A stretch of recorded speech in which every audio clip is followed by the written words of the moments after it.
gerne ungezwungen rübergehen. Johnny Soriano, unser Tormann, Ja, hallo, wir sind gerade beim Fanclub-Turnier. Das letzte Mal haben wir noch mitgespielt, heute schauen wir zu einmal. Wirklich hochklassig, da muss ich sagen, das Niveau. Und ja, wir würden zwar gerne mitspielen, aber wir haben später nochmal Training und deswegen schauen wir nochmal zu und geben wir Autogramme. Aber du schon, was sagst du dazu?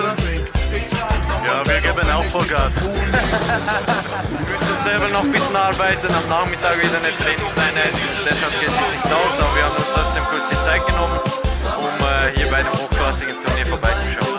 Und dann habe ich ganz viele Therapies, aber es schaut besser und besser aus und ich glaube, darf ich wieder aufs Spielfeld stehen und denke 2-3 Wochen und bin ich wieder ganz fit. Liebe Fans, das ist der JJ. Ich freue mich, dass ich jetzt wieder zurück bin. Vor allem, dass ich mit meinen Mitspielern, mit dem Florian Klein, mit Marco Meile und mit Jörg Deigl und die alle wieder zusammenspielen können. Die sind einfach großartig, die Jungs. Und das freut mich wieder, dass ich da bin. Und ja, ich hoffe, ihr werdet uns tatkräftig unterstützen, dass wir eine gute Saison hinlegen.